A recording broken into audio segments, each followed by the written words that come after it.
सुप्रभात प्यारे बच्चों आज का जो यह विषय है इसे आप प्रीवियस क्लास में पढ़ चुके हैं। चलिए मैं इस विषय को और आसानी से जल्दी से आपको समझा देती हूँ।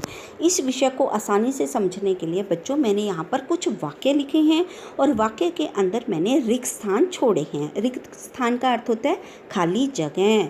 तो पहले मैं आपको वाक्य पढ़कर सुनाती हूँ, फिर बताती हूँ कि कारक होते क्या हैं।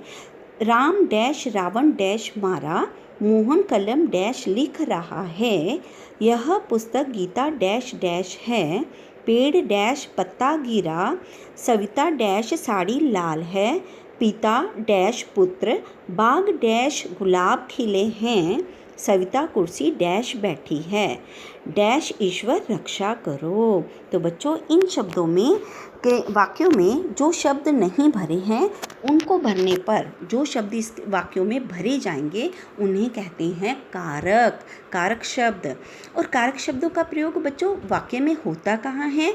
संज्ञा, सर्वनाम और क्रिया के साथ। कैसे बच्चों? जैसे राम और मोहन यहाँ पर संज्ञा हैं, यह जो है वो सर्वनाम है, मारा, लिख रहा है, गिरा, खिले हैं, बैठी है, बच्चों ये क्रिया शब्द है। तो इसके अंदर वाक्य में का जो प्रारंभ वाला जो शब्द होता है उसे हम संज्ञा या सर्वनाम कहते हैं और अंतिम वाक्य का अंतिम शब्द जो होता है उसे क्रिया कहते हैं। तो अब जो हमने रिक्त स्थान बीच में छोड़ा है बच्चों उसको हमने भरना है। तो बस संज्ञा, सर्वनाम और क्रिया के बीच में जो शब्द संबंध जोड़ते हैं उसे कारक कहते हैं। अब जो खाली स्थान पूरे वाक्य को बच्चों पूरा करेंगे, जिनको भरने से वाक्य पूरा हो जाएगा, उसे कारक कहते हैं। यही इसकी परिभाषा भी है। कैसे बच्चों? किसी वाक्य में प्रयोग किए गए शब्दों के, अब शब्द कौन से हैं अभी मैंने आपको बताया, संज्ञा, सर्वनाम, क्रिया, ठीक है, बीच संबंध का ज्ञान कराने वाले शब्द कारक कहलाते हैं। ठीक है बच्चों, समझ में आया? चलिए आगे चलते हैं। इसके भेद जो व्याकरण पुस्तिका में पेज नंबर 50 पर दिए हैं, यह बहुत अच्छे से दिए गए हैं। इसमें कारक भी हैं, कारक के चिन्ह और विभक्ति भी हैं, इसके लक्षण भी बताए गए हैं और इन्हें वाक्य में प्रयोग करना भी बताया गया है। इसे आप अवश्य पढ़ेंगे। इसे और आसान बनाने के लिए बच्चों मैंने एक चार्ट तैयार किया है छोटा सा। मैं आपको बताती हूँ कि किस आसान तरीके से इसे और आसानी से पढ़ा जा सकता है। तो मैं आपको चार्ट दिखाती हूँ बच्चों। यह मैंने एक छोटा सा चार्ट बनाया है कारक का। मैंने एक तरफ उसके भेद लिखे हैं और दूसरी तरफ पहचान। तो भेद में बच्चों आएंगे कारक। कारक के अभी मैंने आपको बताया कि 8 भेद हैं। दूसरी पहचान में आते हैं बच्चों कारक के चिन्ह, यानी इन्हें कारक जो हैं उन्हें किस प्रकार से पहचाना जा सकता है कि कारक क्या चीज़ है।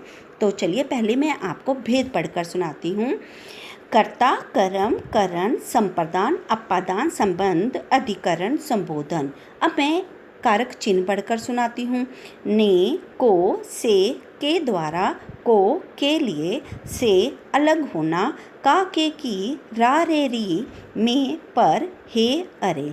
बच्चों अब इसको और आसान तरीका देखो कि अब हम भेद को और उसके कारक चिन्ह को, ठीक है, यानी कि कारक को और कारक चिन्ह को इकट्ठा पढ़ें तो यह बहुत आसानी से समझ आ जाएगा। जैसे कर्ता ने, कर्म को, करण के द्वारा, संप्रदान के लिए, अपादान से अलग, संबंध का, के, की, रा, रे, री, अधिकरण में, पर, संबोधन, हे, अरे। बहुत आसान हो गया ना पढ़ना बच्चों। बच्चों अब आपका एक प्रश्न हो गया कि मैंने यहाँ पर से 2 बार लिखा है। एक से के साथ मैं लिखा है के द्वारा और दूसरी से के साथ लिखा है बच्चों अलग होना। इन दोनों में अंतर है। कैसे बच्चों? अब कोई वाक्य किसके द्वारा किया जा रहा है, जैसे उदाहरण के लिए मैंने सेब को चाकू से काटा, यानी कि सेब किसके द्वारा काटा गया? चाकू के, यानी कि के द्वारा आ गया ना। यदि हम इसको क्वेश्चन करेंगे कि सेब को किसके द्वारा काटा गया है? चाकू से, तो बच्चों वहाँ करण कारक आता है। अब आता है दूसरा अपादान का जो से है, जिसके साथ मैंने अलग होना लिखा है। इसको कैसे हम पहचानेंगे बच्चों?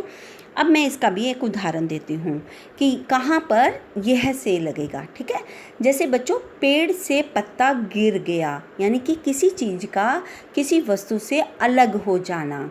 जेब से पैसे गिर गए, यानी पहले पेड़ से पत्ता गिरा, वो पेड़ से अलग हो गया।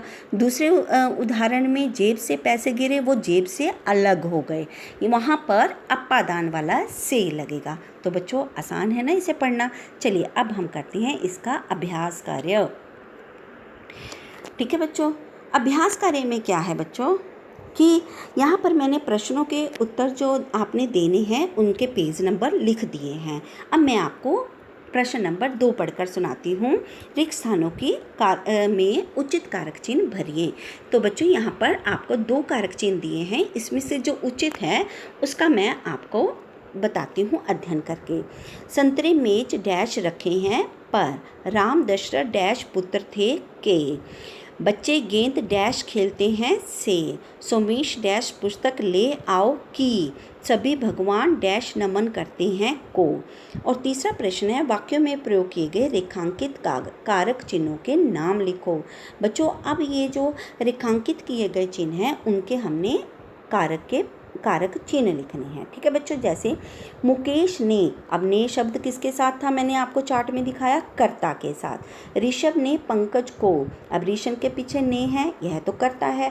पंकज को या ये कर्म है। छात्र पेन से लिखता है, किसके द्वारा, यहाँ से आ गया के द्वारा, है ना बच्चों, करण कारक। रोहन को फूल दो, किसको देने हैं फूल, को आ गया का के की, किसको, संपदा। तुम बंदर से डरते हो, तो बच्चों बंदर से डरकर अलग हो जाते हैं, यहाँ पर अपादान। यह तुम्हारा घर है, तुम्हारा और घर, घर किसका है, तुम्हारा, तो यहाँ पर संबंध कारक है। ठीक है बच्चों, चलिए आगे चलते हैं।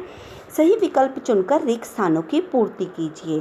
क्रिया करने वाला, मैं आपको सिर्फ उत्तर ही बताती हूँ। डैश होता है, क्रिया करने वाला डैश होता है, कर्ता कारक। जिसके लिए काम हो डैश होता है, संप्रदान। जिस पर काम करने का प्रभाव हो डैश होता है, कर्म। तो बच्चों इस अभ्यास कार्य को आपने पुस्तक में ही सुंदर लिखावट में दिन और दिनांक डालकर करना है। धन्यवाद।